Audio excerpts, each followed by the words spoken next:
D'après ce panneau, je peux circuler à 90 km/h. Oui, réponse A. Non, réponse B. Dépasser.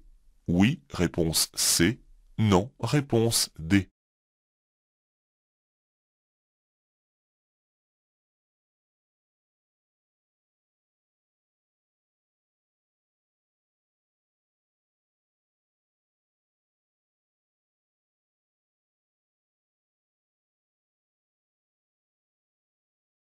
Ne vous y laissez pas prendre.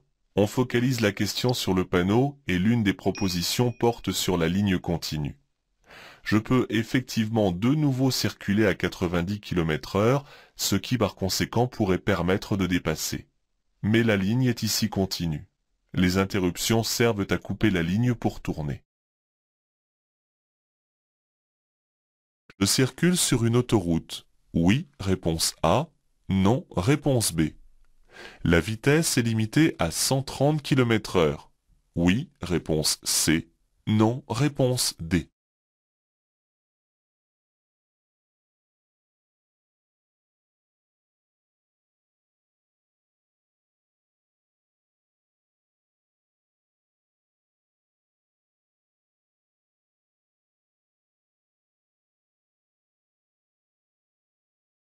Pas de précipitation.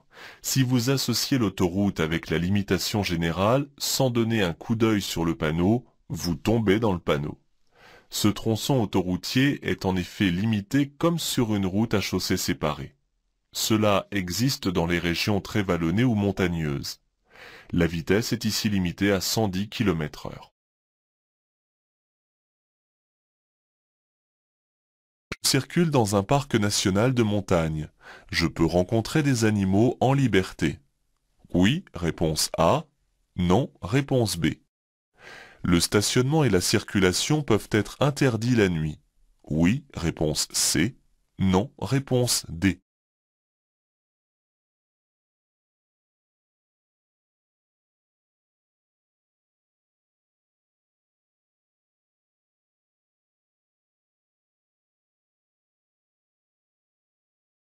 Soyez logique.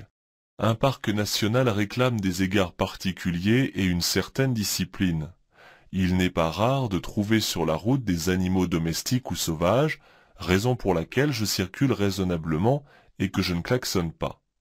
Enfin, sur certains tronçons de route, le stationnement est interdit la nuit quand il ne ferme pas, afin d'assurer la tranquillité du parc. Je circule sur une autoroute. Oui, réponse A. Non, réponse B. Je dois circuler à 50 km/h. Oui, réponse C. Non, réponse D.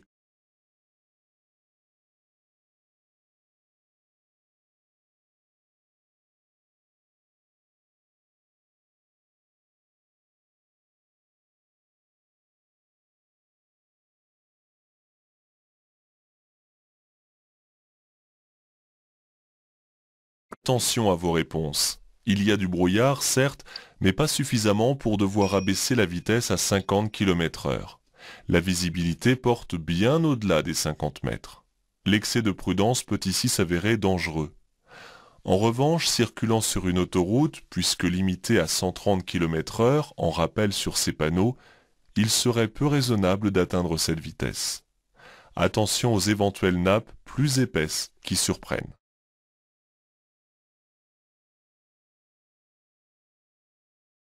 Je suis bien placé pour emprunter la prochaine sortie. Oui, réponse A. Non, réponse B.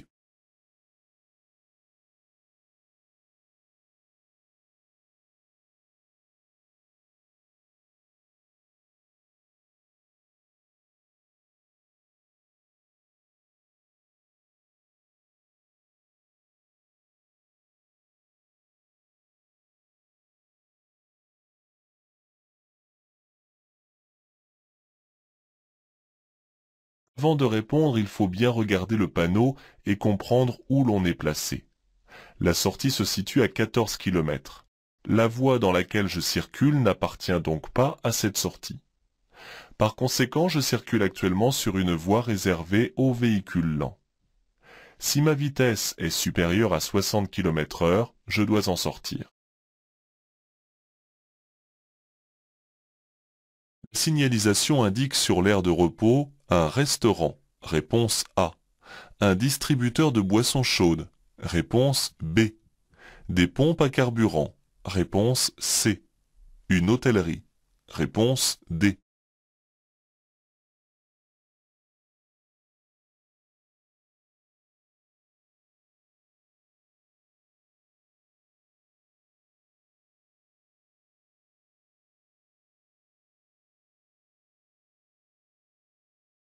Il ne faut pas s'y perdre dans le nombre d'informations sur ce panneau. Le premier représente le logo d'un distributeur de carburant. Le deuxième signale un restaurant ou un self-service proposant des plats chauds. Et le troisième, un distributeur de boissons chaudes et froides.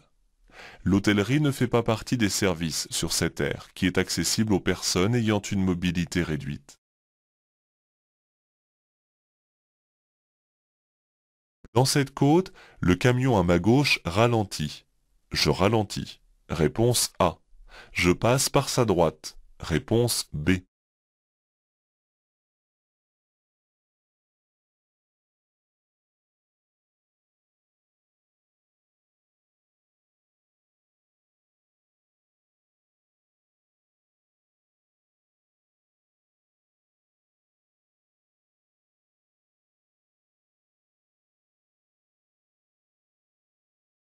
On vous déroule un tapis rouge pour répondre.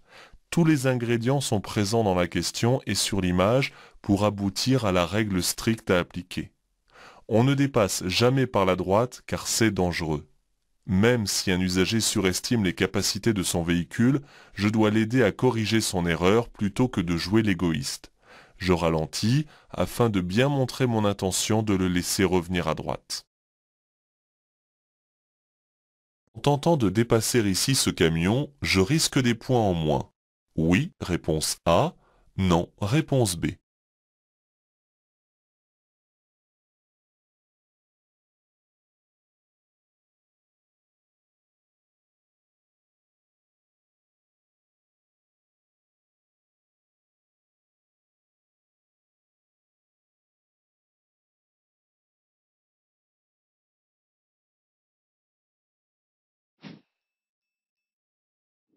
Il n'y a pas que la ligne continue qui retire des points sur le permis de conduire. Une ligne de dissuasion aussi. Retenez-le bien. Une ligne de dissuasion remplace une ligne continue sur les routes étroites et sinueuses afin de laisser la possibilité de ne dépasser que des véhicules très lents. Tout autre dépassement pourrait alors être caractérisé comme dangereux et coûter 3 points au permis de conduire. Un camion comme celui-ci n'est pas un véhicule très lent. Ces panneaux peuvent me concerner. Oui, réponse A. Non, réponse B.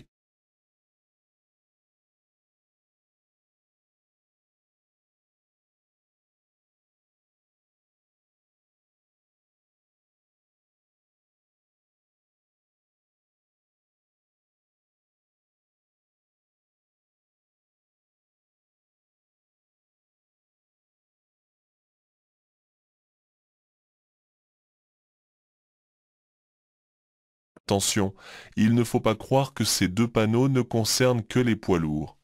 À titre professionnel, à bord d'une camionnette, je peux entrer dans ces deux intersections.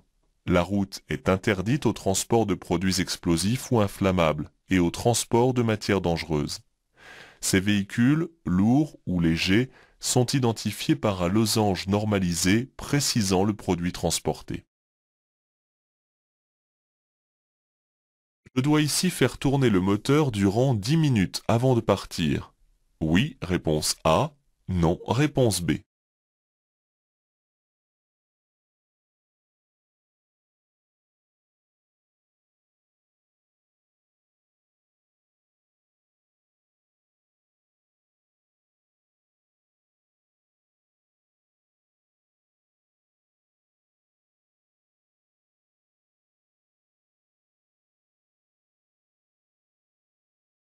Les moteurs actuels possèdent une électronique et une carburation ne nécessitant pas de chauffer le moteur avant de circuler.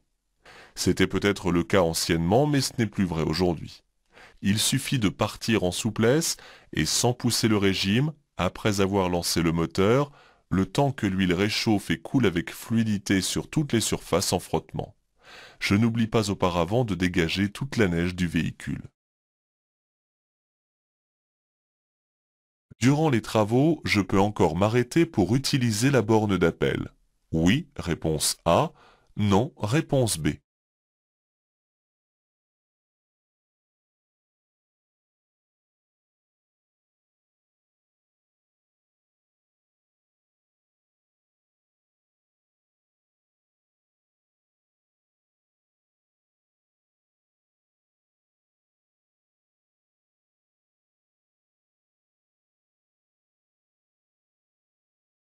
Certes, les travaux génèrent une gêne pour la circulation, mais ce n'est pas une raison pour désactiver cette borne. Ne faites pas d'association d'idées hasardeuses. Tant qu'elle n'est pas signalée à l'avance comme inactive et empaquetée, je peux toujours m'arrêter à droite pour l'utiliser. Il est conseillé de s'arrêter au moins toutes les 2 heures. Oui, réponse A. Non, réponse B. Durant 20 minutes. Oui, réponse C. Non, réponse D.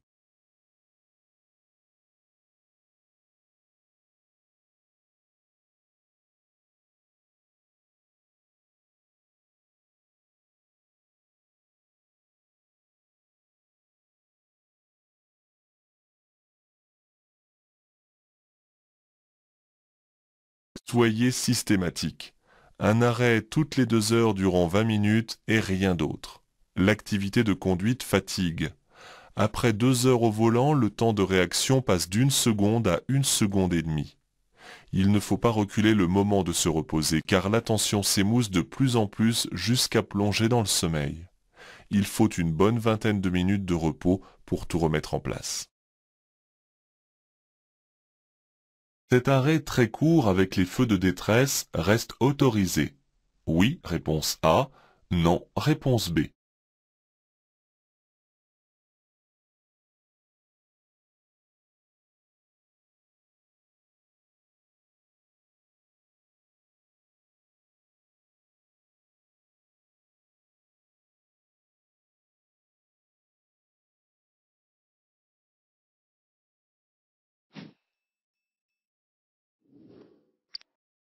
La manière de poser la question peut laisser supposer qu'il y a des cas où cet arrêt est autorisé, surtout en utilisant les feux de détresse. Il n'en est rien. L'arrêt et le stationnement sont interdits à contresens de la circulation. Les feux de détresse ne servent pas à s'excuser d'une gêne volontaire. Cet usager est donc en infraction.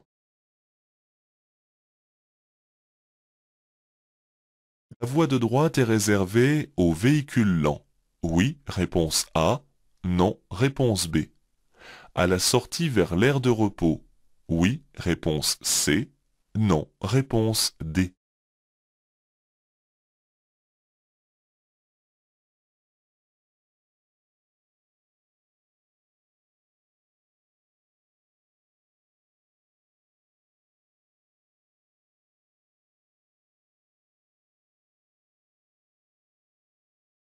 C'est la question piège typique. On vous fait croire que cette voie est réservée du fait de la couleur de son revêtement. Il est seulement neuf. Il n'y a que le marquage au sol de ligne réservée et le panneau spécifique aux véhicules lents pour lui conférer un autre statut. C'est encore moins une voie pour accéder à l'aire de repos. Je dois revenir à droite. Je peux stationner à droite juste après le passage piéton. Oui, réponse A. Non, réponse B.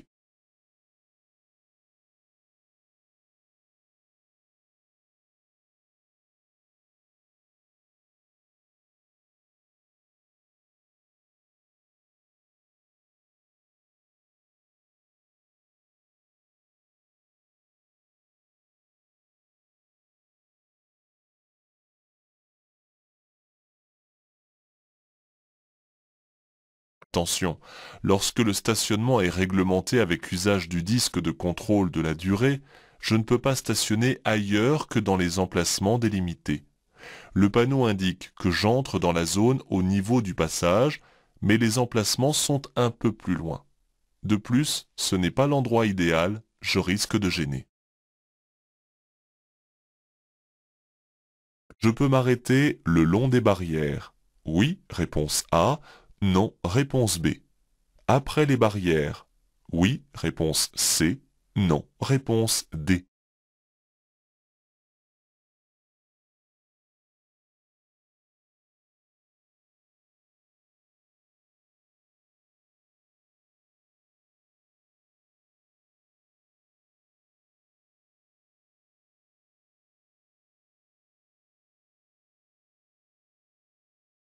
Plutôt deux fois qu'une. En regardant bien l'environnement, deux raisons m'interdisent l'arrêt et le stationnement. Il est interdit de s'arrêter sur un pont, car les barrières sont les rambardes d'un pont. Il est interdit de s'arrêter sur une voie réservée. Le panneau bleu indique en effet une bande cyclable. Lors d'un dépassement, il est utile de laisser le clignotant à gauche. Oui, réponse A. Non, réponse B. D'effectuer un appel de feu. Oui, réponse C. Non, réponse D.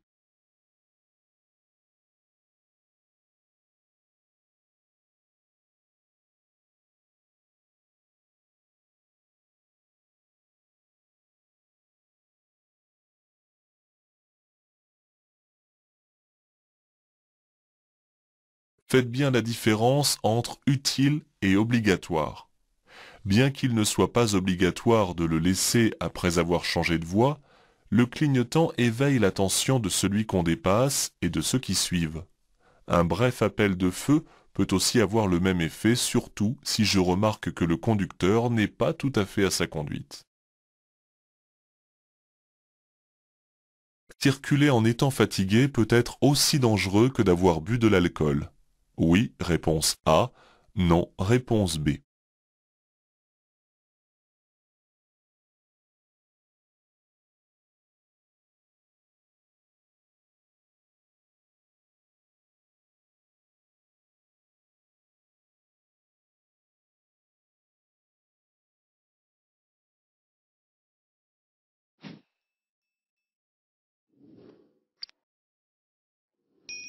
Ne croyez pas que le sommeil n'a qu'un effet radical au moment où l'on bascule dans l'endormissement. Comparez les multiples effets. Rouler en étant fatigué engendre des effets similaires sur les capacités du conducteur à la présence d'alcool dans le sang. En effet, au-delà d'une journée de veille active, les réactions du conducteur diminuent autant que s'il avait 0,5 g d'alcool dans le sang. La baisse de vigilance ainsi que l'augmentation du temps de réaction augmentent les risques d'accident. Je suis prioritaire à 250 mètres. Oui, réponse A. Non, réponse B. Sur 250 mètres. Oui, réponse C. Non, réponse D.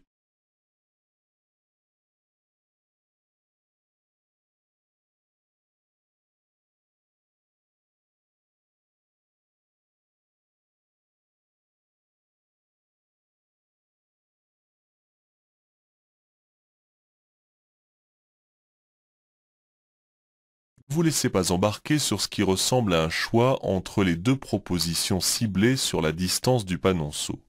Ce sont deux propositions bien séparées. J'entre dans un sens unique étendu sur 250 mètres seulement. Ce panneau ne confère aucune priorité de passage aux éventuelles intersections.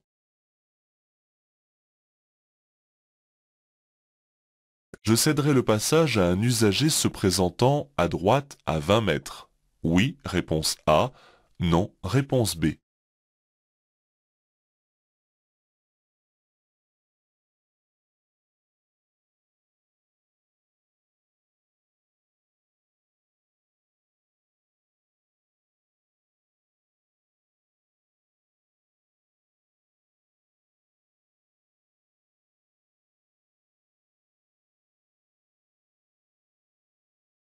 Vous confondez une rue et une sortie de station-service.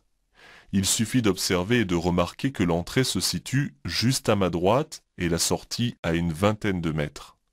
De plus, le caniveau marque la limite entre la chaussée et les accès. Les usagers qui en sortent doivent céder le passage avant de s'insérer. La circulation devant moi est stabilisée à 50 km/h. Je tiens cette distance. Réponse A. Je me rapproche. Réponse B.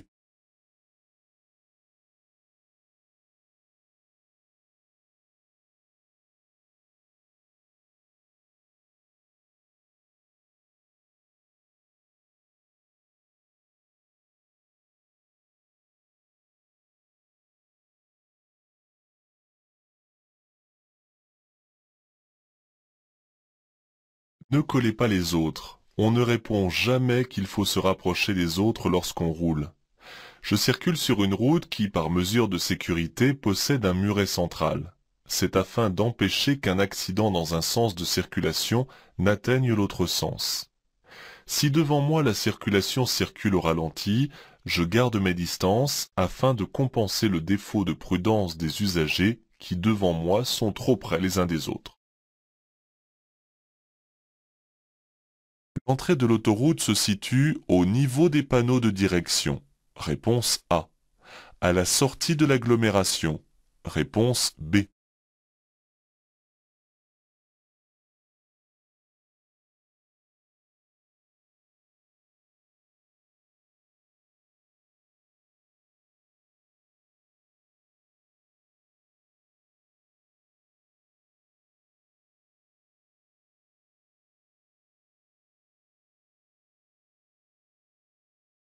La première proposition est là pour détourner votre attention.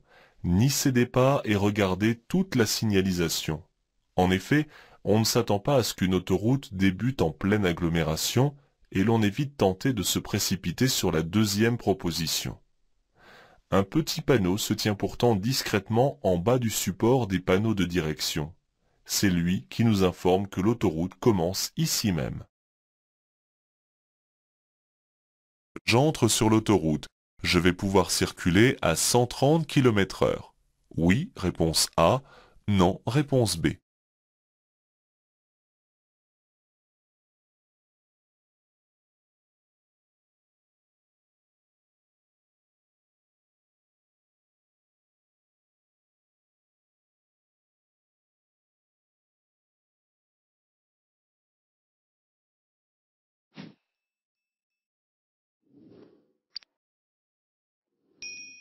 Sur autoroute, en temps normal, la vitesse est limitée à 130 km/h. Mais le brouillard constitue ici un piège.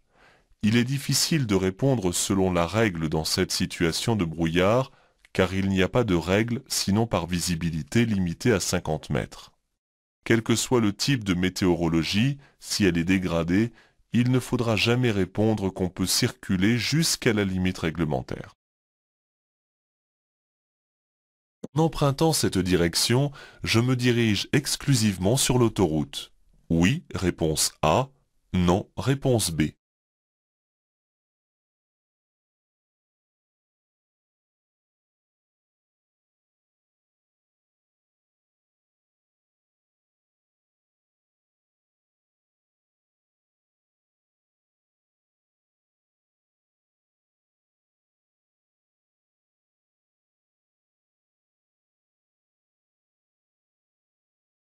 Tous les panneaux sont bleus.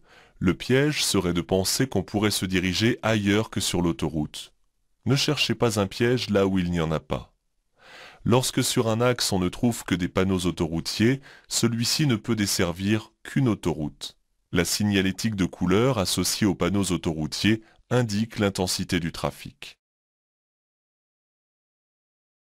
Ce losange jaune et blanc peut se trouver sur une route départementale. Oui, réponse A. Non, réponse B. Sur une autoroute. Oui, réponse C. Non, réponse D.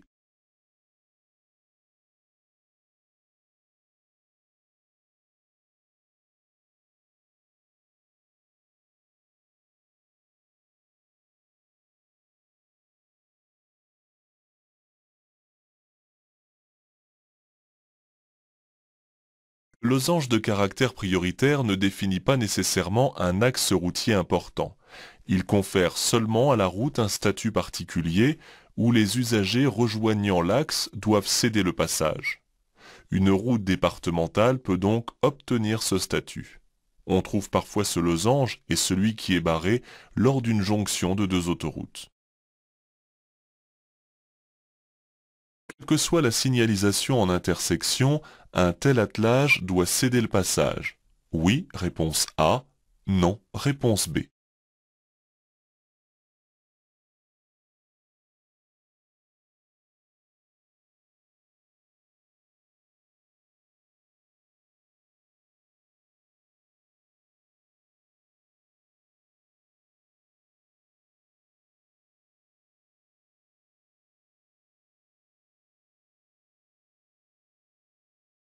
Attention aux a priori.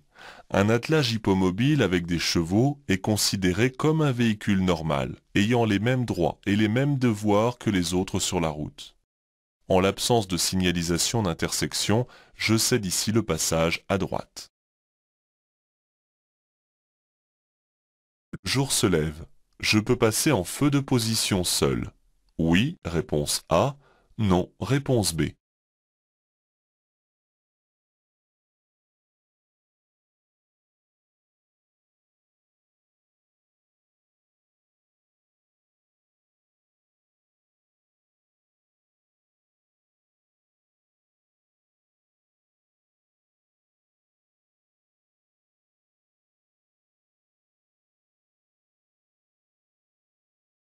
Attention au piège de la circulation hors agglomération. Il n'existe qu'une règle.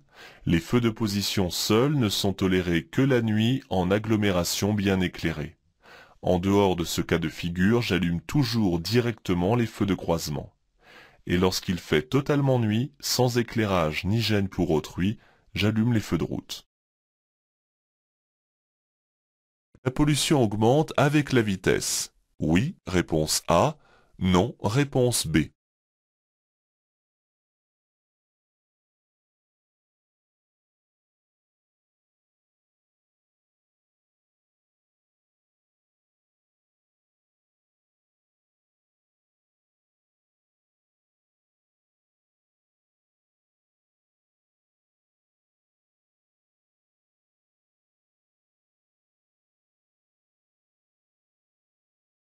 La pollution et les économies de carburant font partie des préoccupations essentielles de chaque conducteur. Des questions sont donc posées à cet effet et elles découlent toutes de la logique commune. Qui peut dire qu'on consomme moins en accélérant l'allure et que par conséquent la pollution diminue? Personne. Sur l'accotement à droite, je peux m'arrêter. Oui, réponse A. Non, réponse B. Stationner. Oui, réponse C. Non, réponse D.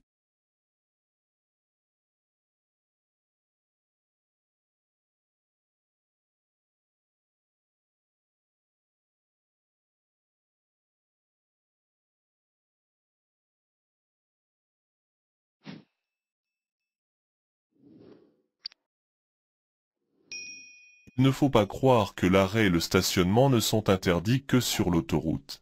La règle est la même sur les voies rapides.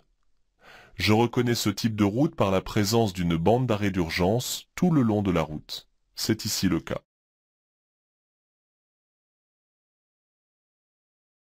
Pour passer des tunnels successifs éclairés, je peux laisser les feux allumés tout le temps. Réponse A. Je les éteins obligatoirement entre chaque tunnel. Réponse B.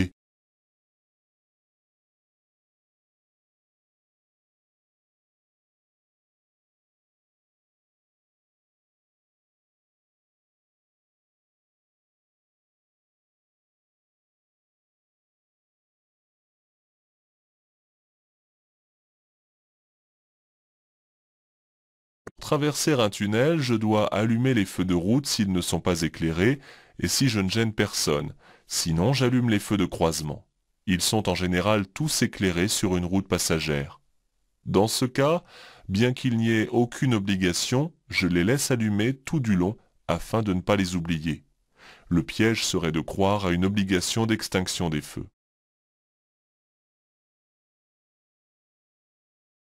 Je tracte une caravane et ma vitesse n'atteint pas à cet endroit 60 km/h. Je passe dans la voie de droite. Oui, réponse A. Non, réponse B.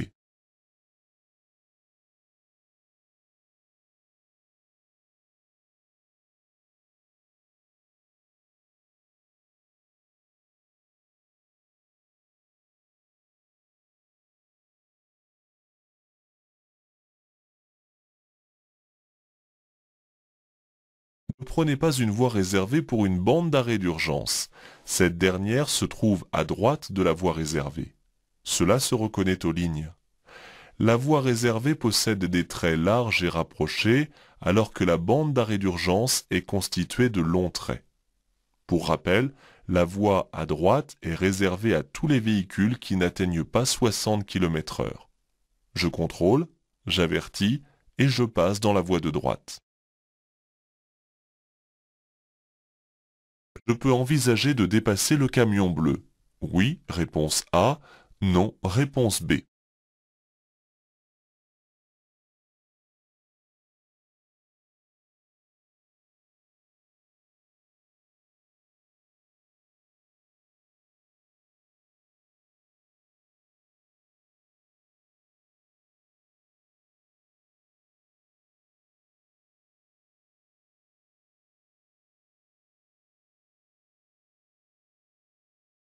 Parfois, les notions de vitesse et d'espace sont difficiles à maîtriser sur une image fixe. La situation présentée est alors choisie sans ambiguïté, comme ici. La signalisation temporaire invite à réduire ma vitesse avant la réduction du nombre des voies. Celle de droite est supprimée à 200 mètres. Le camion va donc passer sur celle de gauche. Il est impossible d'envisager de le dépasser pour l'instant. Je dépasse ces cyclistes. Oui, réponse A. Non, réponse B.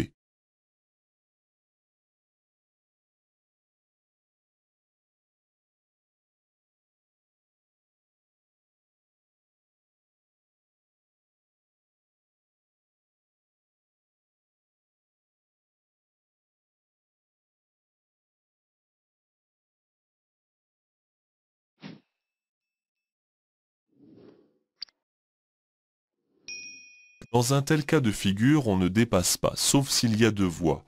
Faites bien la différence entre la distance à laisser et le contexte. Il se peut que je dispose d'1,50 m de distance de sécurité. Il se peut aussi que je sois obligé de mordre sur la ligne, ce qui est alors interdit. Mais pourquoi dépasser alors que je dois beaucoup ralentir pour aborder ce carrefour giratoire? Je reste derrière et profiterai éventuellement de la largeur de l'anneau pour passer devant eux.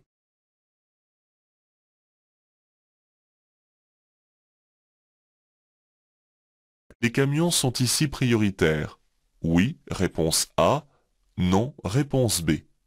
Je ralentis. Oui, réponse C. Non, réponse D.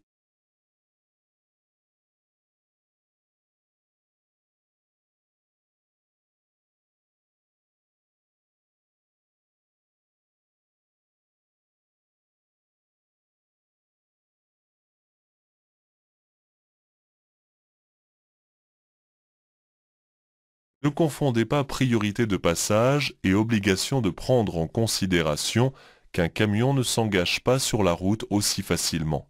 Ce panneau signale un danger et seulement cela. Je dois ralentir afin d'être prêt à réagir au cas où l'un d'entre eux devient gênant.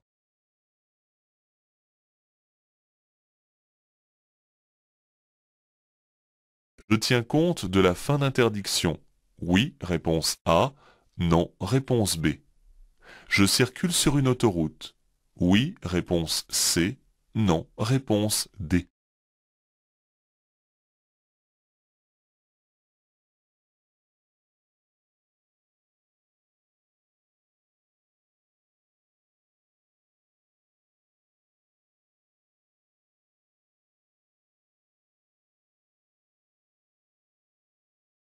Toute information est bonne à prendre, même si elle ne me concerne pas directement. Répondez toujours dans ce sens. En effet, j'ai vu auparavant l'interdiction qui touchait les poids lourds. Je sais maintenant que ceux-ci peuvent dépasser et de fait se trouver sur la voie de gauche. La limitation à 130 km/h est typiquement celle de l'autoroute. Je devais être limité à une vitesse inférieure, probablement une longue descente. Ces panneaux annoncent un double sens de circulation. Oui, réponse A. Non, réponse B. 3 voies de circulation. Oui, réponse C. Non, réponse D.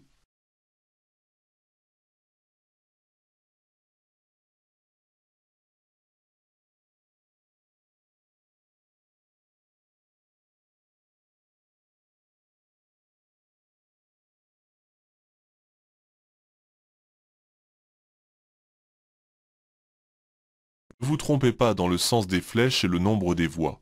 En effet, le panneau ressemble un peu à un créneau de dépassement qui par définition se situe sur une route à double sens de circulation. Les panneaux bleus, au loin, confirment que je circule sur une autoroute. Celle-ci va passer de 2 à 3 voies. En regardant trop vite, on se trompe.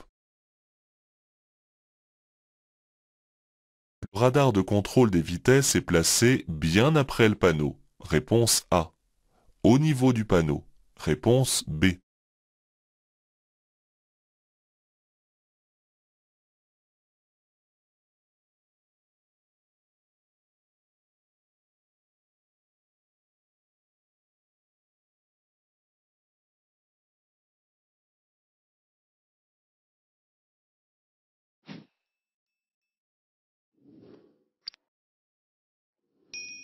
Ne vous mettez pas en excès de vitesse pour le vérifier.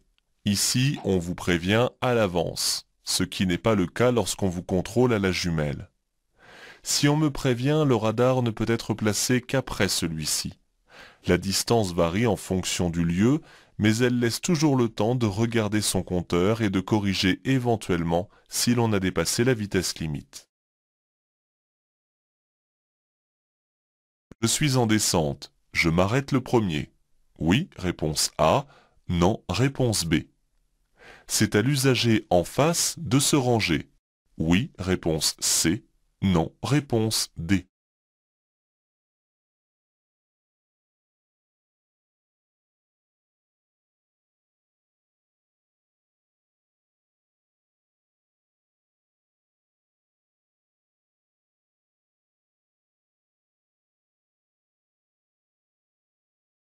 N'appliquez pas la règle pour la règle lorsque celle-ci n'est pas bien applicable. On pose ici une question de comportement et de courtoisie. En effet, si c'est à moi de m'arrêter en premier, il va de soi que l'espace de dégagement est du côté de l'autre usager. C'est donc logiquement à lui de serrer à droite afin de me laisser passer.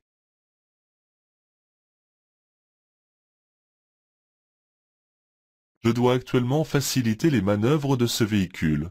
Oui, réponse A. Non, réponse B.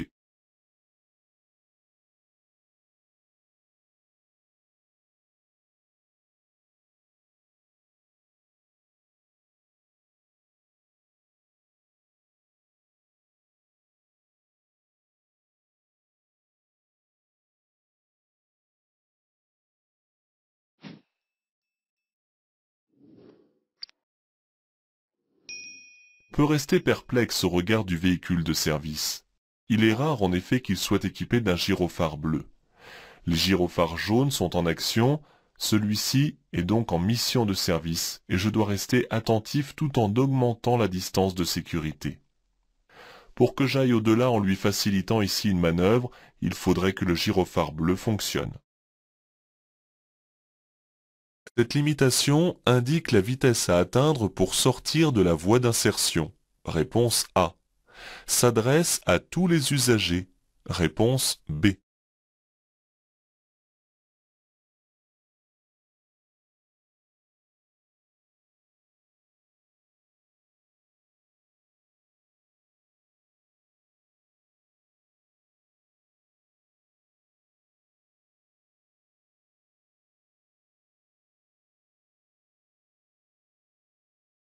On pourrait y croire, mais c'est pousser le bouchon un peu loin.